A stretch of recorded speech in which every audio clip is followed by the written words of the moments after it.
भारत दुनिया का सबसे बड़ा लोकतांत्रिक देश है। यहाँ मल्टी पार्टी सिस्टम यानी बहुदलीय व्यवस्था है, जिसका मतलब है एक ऐसी राजनीतिक व्यवस्था जिसमें एक देश के अंदर विभिन्न राजनीतिक पार्टियां चुनाव में भाग लेती हैं और जिस पार्टी को बहुमत प्राप्त होता है वह सत्ता में आ जाती है। देश में फिलहाल 3 तरह की पार्टियां हैं, राष्ट्रीय यानी नेशनल पार्टीज, राज्य स्तरीय यानी स्टेट पार्टीज और क्षेत्रीय यानी रीजनल पार्टीज। गौरतलब है कि देश में 4 अप्रैल 2023 से पहले 7 राष्ट्रीय पार्टियां थीं, लेकिन हाल ही में चुनाव आयोग ने नेशनल पार्टी की लिस्ट में संशोधन करते हुए लिस्ट जारी की है, जिसके बाद देश में अब 6 नेशनल पार्टीज हैं।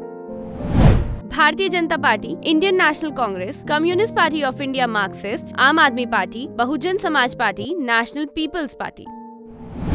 चुनाव आयोग ने 3 बड़ी पार्टियां राष्ट्रवादी कांग्रेस, तृणमूल कांग्रेस और भारतीय कम्युनिस्ट पार्टी का राष्ट्रीय पार्टी का दर्जा खत्म कर दिया। वहीं आम आदमी पार्टी को राष्ट्रीय पार्टी का दर्जा दे दिया है। चुनाव आयोग के मुताबिक एनसीपी, टीएमसी, सीपीआई को 2 संसदीय चुनावों और 21 राज्य विधानसभा चुनावों के पर्याप्त मौके दिए गए थे, लेकिन वे अच्छा प्रदर्शन नहीं कर पाए, इसलिए उनका यह दर्जा वापस ले लिया गया है। अब इससे सवाल उठता है कि नेशनल पार्टी का दर्जा कब और कैसे प्राप्त होता है।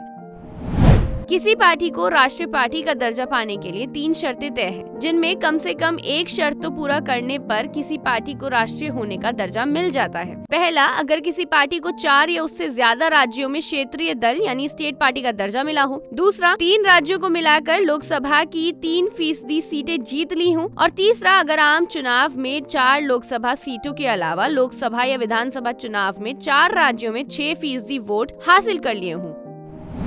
स्टेट पार्टी का दर्जा कब मिलता है? पहला, राज्य स्तरीय दल की पार्टी को विधानसभा की कम से कम 3% सीटें या कम से कम 3 सीटें जीतनी चाहिए। दूसरा, किसी पार्टी को लोकसभा या राज्य विधानसभा के आम चुनाव के दौरान डाले गए कुल वैध मतों का कम से कम 6% सुरक्षित होना चाहिए और इसके अलावा उस चुनाव में कम से कम 1 लोकसभा और 2 विधानसभा सीटें जीतनी चाहिए। तीसरा, लोकसभा या विधानसभा चुनाव में पार्टी को कोई सीट मिले या ना मिले, लेकिन उसका वोट परसेंटेज 8% या अधिक हो, तब भी वह राज्य स्तरीय दल हो सकती है।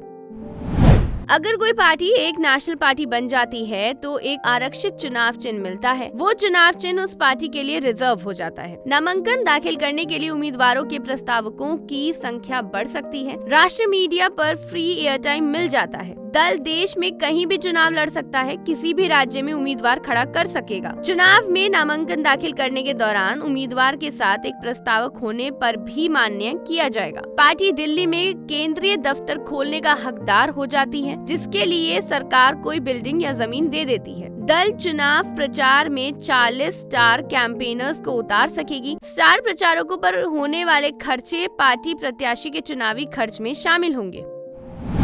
चुनाव आयोग ने साल 2019 से अब तक 16 राजनीतिक दलों के स्टेटस को अपग्रेड किया है। वहीं 9 राष्ट्रीय या राज्य राजनीतिक दलों के करंट स्टेटस को वापस ले लिया है।